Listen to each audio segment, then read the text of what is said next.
Saludos, queridos compañeros del curso bíblico de San Juan. Les habla el Padre Tito y hoy es miércoles 1 de julio de 2020. ¿Cómo pasa el tiempo? Entramos ya en nuestra unidad temática nueva. Si recuerdas, la semana pasada estábamos viendo el capítulo 12, que era la tercera Pascua. Les hacía la trivia de son 3 Pascuas, la primera en el capítulo 2, la tercera en el capítulo 12, pero ¿dónde estaba la segunda Pascua? Pues Rafa Reyes respondió positivamente en el capítulo 5, así que son 3 viajes de Jesús a la Pascua de Jerusalén. ¿Y por qué esto es importante? Porque en religiosidad popular se habla de que el ministerio público de Jesús constó de 3 años, y esos 3 años están en función de estos 3 viajes. Por eso es que la religiosidad popular, como decían nuestros obispos en la segunda conferencia del Episcopado Latinoamericano y del Caribe, reunidos en Medellín, Colombia, la religiosidad popular, si bien es cierto que es el alma de los pueblos, pero necesita ser evangelizada, porque si no se puede convertir en algo folclórico y tal vez supersticioso y mágico, pero la experiencia religiosa va más allá. Sabemos también que el 3 es uno de los muchos símbolos bíblicos en los escritos sagrados de Israel y de nosotros los cristianos de perfección. Hablamos de la Santísima Trinidad.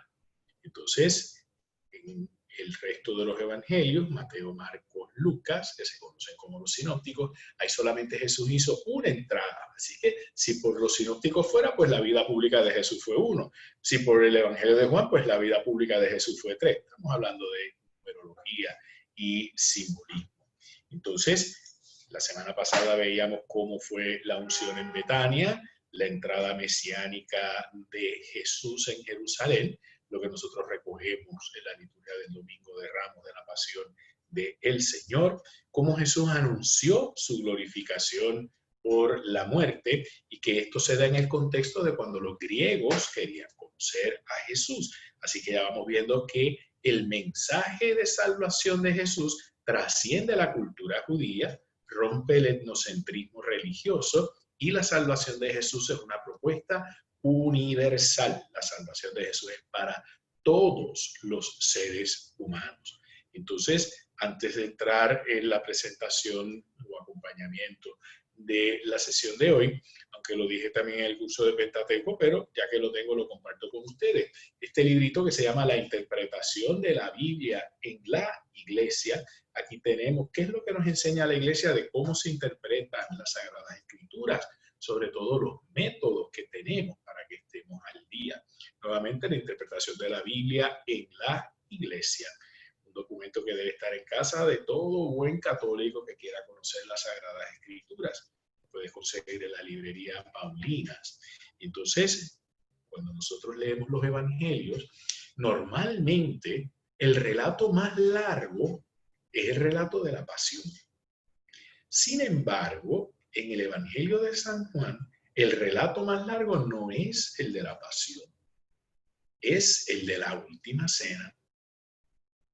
La última cena en el evangelio de San Juan comienza en el capítulo 13, verso 1, y se extiende hasta el capítulo 17, la oración sacerdotal de Jesús, verso 26. Así que para crecer en la fe, toma tu Biblia, no le tengas miedo, siéntate con calma, ve evangelio por evangelio, empieza en el orden que aparecen en la Biblia, busca el evangelio de Mateo y mira a ver cómo es la pasión en Mateo, cuán extensa puede ser. Después vas a tener Marcos, cuán extensa puede ser. Vas a tener Lucas, cuán extensa puede ser. Y el mismo San Juan, ver cuán extensa puede ser. Y compáralo con todos estos capítulos de la última cena. ¿Por qué? Porque esa es la comunidad adulta. La comunidad de San Juan es la comunidad adulta, y donde se quiere centrar en estas etapas que vamos a tener aquí. Así que, nuevamente, busca tu Biblia, busca el Evangelio de Juan y anota en tu cuaderno que la unidad temática que comenzamos hoy empieza en el capítulo 13, verso 1 y se extiende hasta el capítulo 17, verso 26. Entonces, con esta unidad del mapa grande, repito, Juan Evangelio, capítulo 13, versos 1 al capítulo 17, verso 26. Esto nosotros como Mapa Grande lo vamos a dividir en 3 partes. 3 partes. Toma nota. La primera parte van a ser los capítulos 13 y 14. Bien, el capítulo 13 y 14 que termina con ese verso 31, donde Jesús le dice a sus discípulos, vámonos de aquí. Entonces, esa primera unidad, capítulos 13 y 14, es que la nueva comunidad, ¿basada en qué? En el lavado de los pies. ¿Y lo que significa eso? El servicio. Recuerda que en la cultura judía, cuando alguien llegaba de visita a la casa, en aquel entonces no teníamos los transportes como los tenemos hoy, no tenían las carreteras o aceras como las tenemos hoy, zapatos, medias. Por lo tanto, la gente caminaba y ¿cómo llegaban esos pies? Asquerosos, sucios. Pues la primera señal de acogida, de bienvenida, era el lavar los pies. ¿Y quién lavaba los pies? Si la familia tenía esclavo, el esclavo, y si la familia no tenía esclavo, el de menor dignidad. Así que cuando Jesús lava los pies a sus discípulos, y ya mismo vamos a ver ese capítulo 13, ¿qué es lo que le está diciendo? Que esta comunidad está en función del servicio y de autocomprendernos servidores los unos de los otros. Por eso la primera parte del Mapa Grande, capítulos 13 y 14, es la nueva comunidad basada en el lavado de los pies. Vamos a ver, hoy las comunidades, ¿en qué están basadas? En quién tiene más, en quién es el mandón, la mandona. ¿Cuáles son las bases de relación en una comunidad? Estamos llamados a ser servidores. Si algo nos ayuda en esta pandemia del COVID es convertirnos en servidores. Si algo nos ayuda esta pandemia del COVID es diversificarnos como estamos haciendo. Yo no soy de la generación tech, hemos tenido que hacer inversiones de equipos, hemos tenido que hacer inversiones para aprender a usarlos, pero entonces, ¿qué estamos haciendo? Evangelizando. No nos estamos echando en una esquina a llorar y a sufrir, sino diversificarnos, reinventarnos. Entonces, la segunda unidad temática son los capítulos 15 y 16. Y en esos capítulos 15 y 16, ¿qué es lo que vamos a tener? Esa nueva comunidad, pero ¿qué va a ocurrir? Que va a estar en medio del mundo. Entonces, recordar que la nueva comunidad basada en el lavado de los pies, que es el servicio, la entrega incondicional, ahora va a estar en nueva comunidad en medio del mundo, el sentido de pertenencia. Yo soy la vid, ustedes los sarmientos, sin mí nada pueden hacer. Y ese discurso de Jesús en el capítulo 16, que les conviene que Él se vaya para que venga ¿qué? El Espíritu Santo. Entonces, esta nueva comunidad está en medio del mundo. Y recuerden que los escritos de San Juan, cuando hablamos de mundo, no hablamos de cosmos, creación, hablamos sistema de relaciones interpersonales. Ahí es que tenemos que hacer la diferencia. Ahí es que tenemos que hacer la diferencia, porque en el templo parroquial, y eso que tenemos fricciones y dificultades en la comunidad parroquial, pues es fácil, pero una vez que usted sale por las puertas, que tiene que enfrentarse a otros sistemas de relaciones, a otras personas que no necesariamente piensan como usted, y no tienen que hacerlo, pero usted tiene que hacer la diferencia en medio de esos medios ambientes. Ahí es donde usted tiene que evangelizar, ahí es que usted tiene que dar testimonio y hacer la diferencia y presentar la opción creyente, la opción de Jesús que transforma verdaderamente. Y la tercera parte de este mapa grande, repito, del capítulo 13, verso 1 al capítulo 17, verso 26, va a ser el capítulo 17, uno de mis favoritos, la oración de Jesús. Vamos a tener un Jesús orante. ¿Por quién? Por la nueva comunidad. Pero la nueva comunidad presente y la nueva comunidad futura. En los versos 6 al 19, Jesús ora por los que están aquí y les dice que están en el mundo al Padre, pero que no son del mundo. Y habla también de el futuro, versos 20 al 23. Así que, de nuevo, estamos haciendo el análisis crítico del Evangelio de San Juan. El Evangelio de San Juan no se puede ver independientemente, hay que verlo en unidades temáticas. Y hoy empezamos en esa unidad temática, repito, capítulo 13, verso 1 a capítulo 17, verso 26. ¿Y cómo vamos a llamar a esa unidad temática? La última cena. Y esta unidad temática la vamos a dividir en 3. Primera parte, capítulos 13 y 14, que es la nueva comunidad basada en el lavado de los pies. Segunda unidad, los capítulos 15 y 16, la nueva comunidad en medio del mundo.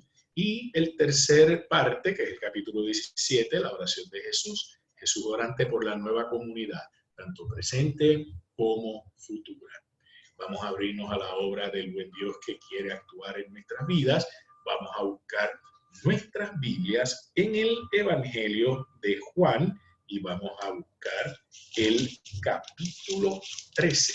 Como ya saben, mucha tensión, ya Jesús ha entrado en el templo, ha habido gran resistencia contra Jesús por parte de los judíos y ahora es que vamos a tener capítulo 13, cómo comienza la última cena de Jesús con sus discípulos. Te invito a que hagas la composición del lugar, la última cena. La última vez que vas a estar con tu maestro. ¿Qué evoca esto en ti? ¿Cómo quisieras estar ahí? ¿Cuáles serán los sentimientos de Jesús? ¿Cuál será la atmósfera de relación entre esos discípulos? Pues con todo esto en mente, pues vayamos al relato. Voy a leer el verso 1. Antes de la fiesta de la Pascua, sabiendo Jesús que había llegado su hora de pasar de este mundo al Padre, habiendo amado a los suyos que estaban en el mundo, los amó hasta el extremo. Así es que fíjense la ubicación, antes de la Pascua. Y Jesús sabe que es la hora de pasar de este mundo al Padre. El Jesús de San Juan es el Jesús que sabe lo que viene en el futuro, etcétera, etcétera, etcétera. El hombre que está en control de. Y entonces, ¿qué dato interesante el que nos da? Habiendo amado a los suyos que estaban en el mundo, los amó hasta el extremo. Los nuestros, ¿los amamos hasta dónde? Jesús los amó hasta el extremo. Recuerden que hay un gran contraste y es que cuando leemos el libro del Éxodo, la Pascua judía, esto se da de noche, la de Jesús también.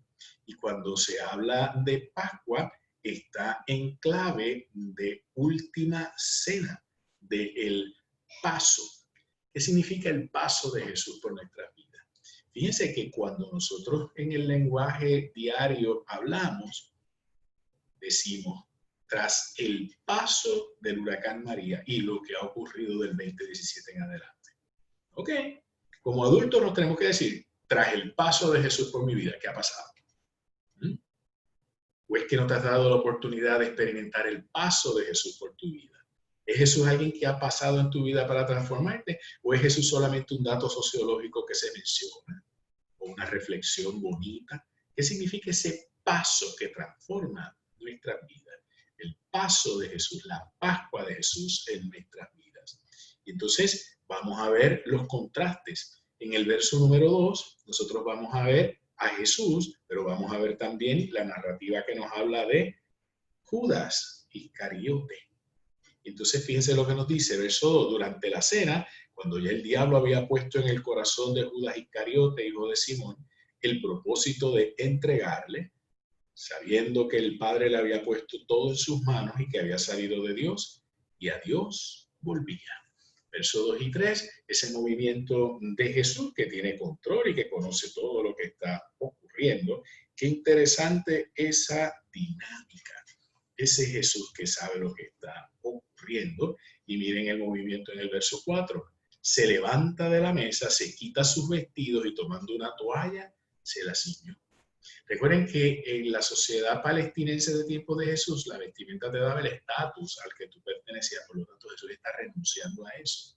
Y entonces, ¿qué cosa? Es que para la cena ya se supone que todo el mundo se haya purificado, sin embargo, ahora Jesús quiere dar una enseñanza.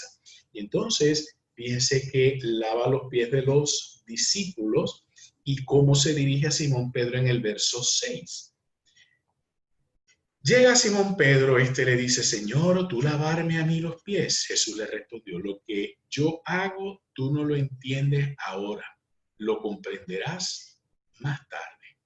Quita el nombre de Simón Pedro, pon tu nombre ahí y vas a ver que las resistencias que tiene Simón Pedro son las resistencias que tenemos cuando el Señor quiere llamarnos y quiere tener una relación de profundidad con nosotros. Y entonces viene la memoria histórico-salvífica. Lo que yo hago, tú no lo entiendes ahora, lo comprenderás más tarde. Y todos nosotros comprendemos más tarde. Eso se llama proceso de madurez, proceso de integración. ¿Cuántas veces decimos, ahora entiendo? ¿Cuántas veces decimos, ojalá yo pudiera nacer de nuevo, pero con las experiencias que tengo de ahora? Nada de eso. Lo que hay que hacer es pedir la gracia de comprender y desde esa experiencia seguir. Entonces, les dejo como asignación que sigan leyendo y que se detengan en el verso 12 y siguientes, cuando ya Jesús ha lavado los pies. Y mira qué interesante y qué profundo lo que nos dice. Después que les lavó los pies, tomó sus vestidos, volvió a la mesa y les dijo, ¿comprenden lo que he hecho con ustedes? Fíjate que cuando lees el texto, ningún discípulo dice, sí, comprendo, no comprendo. ¿Por qué? Porque todos estamos como Pedro. Lo que yo hago ahora, tú no lo entiendes ahora, lo comprenderás más tarde. Entonces, fíjense cómo sigue la narrativa. Verso 13. Ustedes me llaman el Maestro y Señor y dicen bien porque lo soy. Pues si yo, el Señor y el Maestro, les he lavado los pies, ustedes también deben lavar los pies unos a otros, porque les he dado ejemplo para que también ustedes hagan como yo he hecho con ustedes. Así que en familia, relean esto y hagan el ejercicio de lavarse los pies los unos a los otros, de perdonarse los unos a los otros. Visualiza este ejercicio y te resumo que el capítulo 13, que es el que hemos comenzado a leer hoy, lo podemos dividir también en 3 partes. Los versos 1 al 20, que es el lavado de los pies, el simbolismo que estamos compartiendo. La segunda parte, los versos 21 al 30. En los versos 21 al 30, ¿qué es lo que tenemos? El anuncio de traición que hace Jesús sobre Judas. Y la tercera parte, la despedida, que son los versos 31 al 38. Reflexionemos en esta llamada traición de Judas. Pues obviamente tenemos distintas tradiciones, pero en esencia, ¿de qué estamos hablando? Judas toma una decisión, entregar a Jesús, sin el consentimiento de Jesús. Judas, por entregar a Jesús, tiene una ganancia secundaria. Así que el gran pecado es, y podemos actuar todos como Judas, tomar decisiones que involucran a otras personas, no respetando su dignidad y teniendo un beneficio secundario para nosotros. Ese es el gran problema con Judas. También lo vamos a ver con Pedro, pero hoy estamos hablando de Judas. Por lo tanto, cuando analizamos en una fe adulta la relación que tuvo Judas con Jesús, Judas nunca vio a Jesús como maestro. Judas vio a Jesús como posesión de él y él, Judas, se autocomprendía superior a Jesús. Por eso cree que tiene derecho a tomar esa decisión. Así que la próxima vez que vayan a hablar y a decir la traición de Judas o traicionero como Judas, podemos actuar como Judas. ¿Cuándo? Cuando nos autocomprendemos superiores a los demás, cuando tomamos decisiones que involucran a los demás y esa decisión que tomamos le hace daño al otro y me da un beneficio a mí. Oh, sí. Oh, sí. Ahí es que está la traición. Entonces, reflexionen en ese anuncio de traición de Judas, que, repito, está en los versos 21 al 30, y vean la despedida que hace Jesús en los versos 31 al 38. Vamos a compartir el texto para dar una referencia para que puedan hacer el ejercicio. Leo, verso 31 y siguiente. Cuando salió, dice Jesús, ahora ha sido glorificado el Hijo del Hombre y Dios ha sido glorificado en él. Y si Dios ha sido glorificado en él, Dios también lo glorificará en sí mismo y le glorificará pronto. Hijos míos, ya poco tiempo voy a estar con ustedes. Ustedes me buscarán y lo mismo que les dije a los judíos, que a donde yo voy, ustedes no pueden venir. Les digo también ahora a ustedes, les doy un mandamiento nuevo, que se amen los unos a los otros, que como yo los he amado, así se amen también ustedes los unos a los otros. En esto conocerán que son discípulos míos, si tienen amor los unos a los otros. Simón Pedro le dice, Señor, ¿a dónde vas? Jesús le respondió, a donde yo voy no puedes seguirme ahora, me seguirás más tarde. Pedro le dice, ¿por qué no puedo seguirte ahora? Yo daré mi vida por ti. Le responde Jesús, que darás tu vida por mí. En verdad te digo, no cantará el gallo antes de que tú me hayas negado 3 veces. Palabra del Señor, en gloria a ti, Señor Jesús. Fíjense qué interesante que la semana pasada veíamos el capítulo 12, la tercera Pascua, como los griegos querían conocer a Jesús y que decía Jesús, ha llegado la hora de que el Hijo del Hombre sea glorificado. Y ahora le está diciendo, ahora ha sido glorificado el Hijo del Hombre. Así que tenemos todo este cierre, este discurso de despedida y sobre todo esto se da ¿para qué? Para el mandamiento mayor. Entonces el mandamiento nuevo, la novedad en qué consiste, en que nos amemos como Jesús nos ha amado. Entonces pregúntese cuáles son los criterios que tenemos y cómo fue que Jesús nos amó, dando su vida. Pues ese es el gran reto de nosotros como iglesia, como comunidad. Y en el símbolo de Pedro tenemos no solamente el líder de la iglesia primitiva, sino que en Pedro podemos estar nosotros que queremos hacer las cosas. Y de nuevo, Pedro, igual que Judas, lo niega. Lo niega 3 veces. ¿Para qué? Para salvar su vida. Niega la relación con él. ¿Y cuántas veces nosotros podemos negar nuestra relación con Jesús? Así que aquí tenemos mucha tela para cortar. La próxima clase vamos a empezar ese capítulo 14, donde Jesús comprende lo que está ocurriendo en el interior de sus discípulos después de este discurso de despedida. Y fíjense qué interesante ese verso 1, y con esa muestra les dejo. No se turbe su corazón, crean en Dios, crean también en mí. Les invito a que reflexionemos y creamos en Dios y creemos en Jesús. Acércate a Jesús en la oración, acércate a Jesús en la palabra, acércate a Jesús en la comunidad, amando a los demás como Él nos ha amado, y haz todo lo posible por reincorporarte a tus comunidades de fe, protegiéndonos en medio de esta pandemia. Que el buen Dios les bendiga hoy y siempre, y lo que les pueda colaborar, pues ya saben cómo localizar.